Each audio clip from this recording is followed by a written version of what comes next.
My husband, 29 male, and I, 28 female, have lived here for 5 years, ever since we got married. Our previous neighbors were an adorable couple in their 60s to 70s. We had a fairly good relationship, and I was quite sad when they left. This year I gave birth to my son. When my new neighbors, let's call them Paul and Anna, moved in, I was 2 months pregnant. We weren't friends, but we would say hi to each other here and there. I sunbathe every day. It's something I've been doing since childhood. I was a very anemic kid, and my mom made me do it to help with my anemia. I don't even know if it works, but it's a habit that helps me start my day. This was not a problem until my pregnancy became apparent. The left side of the yard has 2 kinds of fences, one low that used to have a hedge on the neighbor side that they cut off, and one taller in the rest of the backyard. It's hard to see it from the ground, but they can still see our whole yard and part of our main floor from the second floor. When I was 5 months pregnant, Paul told my husband that my sunbathing was making them uncomfortable. I sunbathed in shorts and tank tops, nothing out of the ordinary. I just ignored them and kept my routine. The following month he did it again. Until my 8th month, I was back from a walk with my husband, and Anna was in front of the house. Once she saw me, she stormed inside and slammed the door. The following day, Paul came to our house and told us that they had fertility problems, and seeing me pregnant was making her heavily uncomfortable, and I was an insensitive witch. Currently, I'm working from home, and the baby is close to me in a playpen in the living room, and we have another one in the backyard on the terrace, so I can have him close when gardening or just playing with him. Well, I made his wife uncomfortable again yesterday. I was in the living room playing with the baby when he knocked. He asked me to move from the living room because his wife could see me from their balcony. I told him to tell her to look in the other direction and leave me alone. Today, my husband and I were grilling some meat in the backyard. The baby was hungry, so I started to breastfeed. When I looked at their house, Anna was on the balcony. She went in, and a few minutes later, Paul was at our door again. I gave my son to my husband, and I answered the door. Paul went off on me for breastfeeding in public, again, my fenced yard, and being inconsiderate. When he finished, I told him to leave us alone, not to knock on my door again, and if his wife is so upset over seeing a baby, she needs therapy and not him harassing my family, and I will do everything I want in my own home. At the time, I felt justified, but I was venting with my mom and she told me I was wrong, and I couldn't understand because I never suffered from infertility, and I needed to apologize. So, am I the idiot? Not the idiot. That's insane. And to say you can't feed your baby? Ugh! This isn't your problem. It sucks for them, but are you really going to stop being a mom at certain viewpoints because they can't have a baby? She needs to stop looking at your home. That's it. And that's all. Exactly. And I wouldn't open my door to either of those crazies without my phone's camera recording, because what they are doing is harassment, and who knows what they are capable of. Imagine having the audacity or entitlement to tell someone they can't breastfeed in their own yard or sit their baby by the window in their own house, then have a lawyer serve them with a cease and desist order.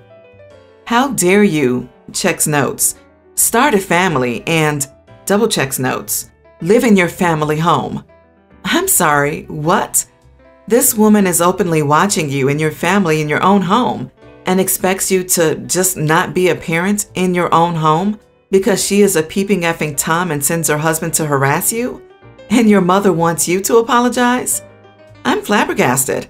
This is disgusting. Why is she watching you so hard? What would she like you to do? Drop the baby every time you walk into her point of view? Why is she staring into your home? Not even your darn yard, where they still can't police you. This is ridiculous. Call the cops. They're harassing you. Check your peeping laws because this couple is unhinged. Exactly, OP. Next time the husband comes over, tell him you feel uncomfortable that his wife is watching you in your own home and yard.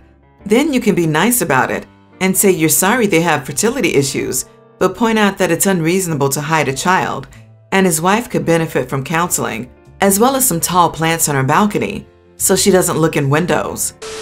My wife and son think I'm an idiot. My daughter is on my side, but I doubt my decision. I am someone who has money. I am not extraordinarily wealthy, but I am fairly secure financially. This has allowed me to support my son, Jake, 21, and my daughter, Darla, 30, as best I can. I paid for all of Darla's college education, her car, and contributed to the purchase of her house. I am currently paying for Jake's college. I bought his car. He lives in an apartment that I own, and in the future, I will help him buy his house. Jake has never had a job. I pay for absolutely everything. Jake met Tamara, 32, at a bar, and the rest is history. They've been dating for 9 months. They got engaged 2 weeks ago. Today I mentioned to Jake that I want Tamara to sign a prenup. I want everything I've given to Jake to stay with him in the event of a divorce and protect the few assets he has in his name. Jake got mad at me. He said that I was a pessimist for waiting for a divorce, that I surely wanted that because of Tamara's age. Wrong. Darla's husband also signed a prenup and is years older than her, that he is capable of making his own decisions, and that he will never divorce Tamara. My wife is equally angry with me. She says that women are always more vulnerable in a case of divorce, and that signing a prenup is bad luck. Yes, correct. But Tamara is a very successful woman in her professional field, and has repeatedly said that she will not be a stay-at-home parent, so she will not lose her job or salary. The only one who supports me is Darla. She says that I'm right and that Jake is unreasonable. Am I the idiot? Jake and my wife haven't spoken to me all day. Not the idiot. They haven't even been together for a year. She's 32 and he's 21. Why would a 32-year-old woman date a 21-year-old college student who can't support himself? Huge red flags. Refuse to help pay for a wedding and keep everything in your name. This is what I'm wondering as well. At 32, I had been a working professional for 10 years with a good job and had owned my own home for 5 years.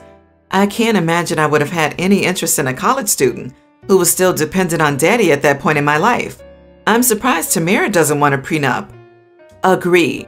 Normally, I am against making such bold assumptions and think it's somewhat pretentious for people to require prenups. But holy smokes, OP's son is 21 and never had a job or been required to pay his way, and is marrying a much older woman with a solid career? What is she getting out of this potential marriage? I think there's more to this story. No idiots here.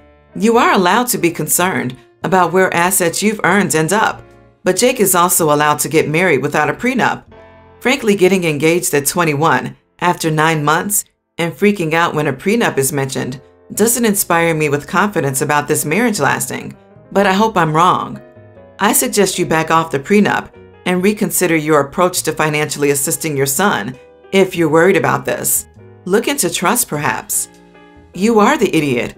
What assets does your son even have? It sounds like they're all OP's assets. The son has what, a car? Other than that, he has nothing his wife can get her hands on, even if they divorce. OP is paying for his college. Obviously, she can't get that. OP owns the apartment where perhaps son is living rent-free. She can't get that either. And OP plans to buy the son a house. Well, planning is one thing, doing is another. OP doesn't have to buy his son a house if he's afraid his son's wife will get it. OP is the idiot for stirring up trouble for no good reason. My grandfather passed away at the age of 97. 56 of those years were spent married to my grandmother, 90. Before that, my grandfather had a first marriage to another woman, and from that union they had a pair of twins, Stephen and Sean, both 77 male. My grandfather and his first wife divorced when the twins turned 18. My grandfather met my grandmother 3 years after her divorce. From the beginning of their relationship, neither of the twins accepted my grandmother. When my grandmother and grandfather got married, Stephen and Sean cut permanent contact with my grandfather. He always made attempts to contact them, but the twins always rejected him. My grandfather's funeral was held yesterday. My grandmother was inconsolable, and the whole family was absolutely destroyed. I, 19 male, was in charge of, so to speak, the door security, as the funeral home did not provide one. To my utter surprise, Steve and Sean showed up at the funeral with all their families, wives, children, and grandchildren. Neither my family nor I know any of these people, except for the twins. They showed up and asked to please come inside, but I didn't let them pass since my grandmother was inside. My reasoning is that, number one, the twins treated my grandmother horrible, and their absence tortured my grandfather all his life. My grandmother also resents herself terribly, since she thinks she is why the twins went no contact with Grandpa. I know that if my grandma were to see the twins, she would be devastated. Number 2, I don't think that someone who hasn't talked to my grandfather for more than half a century has the right to say goodbye to him. I offered to call them when my grandma left the place to pay their respects, but they refused. I also told them that if they could wait a few hours until most people left, I would let them come in, but they refused. Instead, they wanted to go inside now. In the end, they ended up leaving incredibly angry and super mad at me since I wouldn't budge. Somehow the twins' family found my social media, and now their children and grandchildren keep sending me messages about how I denied the twins the opportunity to make up for their mistake and say goodbye to the person they love the most. My father and uncle thanked me for trying to protect my grandmother, and they say they will defend me from anyone who speaks ill of my actions. But the twins' family's messages cut deep into me, and I feel like an idiot. Not the idiot. As much as they have some right to pay their respect to their father, say goodbye, etc., you offered it to them. You don't sound like you were being spiteful or vindictive or anything. You were protective of your elderly and distraught grandmother, while also somehow remaining respectful to these people who you don't have any reason to respect. It sounds like you handled this like a champ. Does anyone else think that the reason they wanted to go in there right then was that they wanted to say or do something to OP's grandmother and not say goodbye to their father one last time? It's suspicious that they wanted to go in right then, even when they knew that OP's grandmother was inside, a woman they couldn't stand.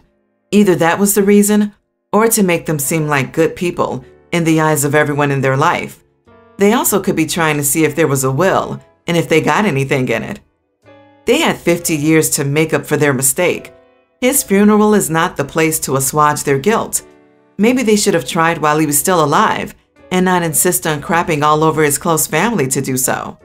Well done, OP, for protecting your grandma on the most vulnerable day of her life. I hope one day I have a grandson that is half the man you grew up to be. Your grandfather would have been very proud. My 30 male, girlfriend 30, cannot drive. She did lessons over 3 years ago, hates driving and refuses to drive. She never took her test, so she doesn't have a driver's license. During Global Issue, she decided to stop working, and I mentioned to her that it would be great for her to use that time to practice driving and do her test. After 6 months where she never asked me to practice, I started pushing her to do some driving, and we started going. She would have a panic attack every time a car was behind her and forgot lots of rules of the road. She wasn't braking before getting to a roundabout, and whenever I said to her to brake, she'd get angry. I told her it'd be better to reach out to a professional and do more lessons and offer to pay for them. She never did, and asking her about it would cause issues, so I stopped. When she started looking for a job, she had to accept the only job easy to reach with public transport. After getting the job, she told me she'd never drive, and I told her that was okay, but I would not be driving her places anymore because she had years to start driving and chose not to. She now registered for dance classes, which have been her hobby forever, but the classes are 15 to 20 minutes away by car. I asked her how she would get there, and she said she'd need me to drive her. I refused to drive 15 to 20 minutes there and back, and have to repeat that an hour later, 3 times a week. It screws up my evening. I did it pre-Global Issue because I thought it was temporary, but I would not be doing it forever. When I told her this, she said she didn't think I was serious about her driving, and that it was controlling to force her to drive when she didn't want to and when it made her anxious, and that it was even worse to force her to quit her hobby. There aren't any classes she can reach by public transport. I can understand anxiousness, but I've been driving her back and forth for the 4 years we're together and cannot keep doing this. If I keep doing it, she has no incentive to drive. So am I the idiot? Not the idiot. If she decides not to drive, she must also take the consequences. It's not your responsibility to get her everywhere she wants. She can still learn how to drive. If she doesn't want to, she won't benefit from having a car. So either get another hobby or find another way to get there. You are the idiot. Driving is a matter of life or death. So why do you force her to do something that causes her anxiety? You don't care about her mental health? Have you ever thought about getting her to therapy for this? It seems like she has extreme anxiety. Also, you could compromise and drive her maybe once a week. It's also a good idea to check if any other people at the dance studio live nearby so she can pool with them. He's not forcing her to drive, just stating he won't be her personal chauffeur, so he's actually doing her a favor by not enabling her. Now she can deal with her anxiety, hopefully with therapy. Plus, you just listed other options she has, so it's not like he's backing her into a corner. OP is not the idiot. This isn't controlling. This is being realistic.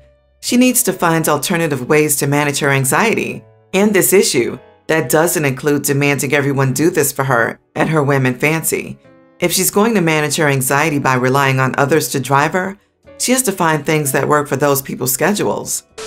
My girlfriend and I talk about getting engaged, and I wanted her to be happy with her engagement ring, so I took her to a local jeweler. She picked out a $2,600 ring with a lab-grown diamond, which thankfully was cheaper than the real thing, but it was still insanely expensive for a ring. We agreed on saving to retire early, but now she wants a crazy expensive ring. She told me she wants that one since it will be forever. She doesn't want to settle for a less nice ring. I tried to convince her to go for a cheaper ring and she wouldn't go for it. So I went back to the jeweler and the lady said they could do one with quartz for $1,200 less, so it would be $1,400. I thought that would be fine since it was exactly the same. So I proposed with the quartz ring, and she looked super happy and accepted. I didn't conceal that it was quartz, but I didn't tell her at the proposal either. If she wants to marry me with a ring that looks exactly the same, but with a different stone, it shouldn't be the deal breaker. Well, she lost some weight this summer and went back to the jeweler to get it refitted and found out from them that it wasn't a diamond. She was super angry and said I lied to her. I told her she got the receipt, but it didn't say the ring with diamond, and it was priced at $1,400. So did she think it was a diamond at that price? She said I totally overpaid for a quartz ring. I told her it was because she was pressuring me to get the style she wanted. I had to pay whatever the jeweler wanted for that ring style since I couldn't find it elsewhere. She has been extremely cold to me for the last few days. So am I the idiot here? You are the idiot, mostly for not telling her up front that it's a quartz ring and attempting to hide that. Also, $2,600 for a ring is not a lot for someone you want to marry and expect to be with for the rest of your life. You're willing to spend $1,000 on a phone that you will only use for 2 to 4 years. I'm assuming as that's what most people do, but you aren't willing to spend $2,600 on a ring for the love of your life, who will be wearing this for the rest of her life. You are the idiot. You pulled the old switcheroo. That's so messed up. If money was a concern, you should have set a budget beforehand. Instead, you let her pick, then tried to tell her no. So instead of admitting you wouldn't pay that much, you doubled down and bought a cheaper knockoff. Come on now, this is all on you. You are the idiot. Stones might look the same, but they aren't the same quality. Diamonds are way harder. She's going to be wearing this ring every day for hopefully the rest of her life, although she might want to reconsider that. That's pennies a day over time. $1,000 is not going to make a big difference in retirement. However, it is going to make a big difference in the quality/longevity of the ring, as well as her ability to trust you.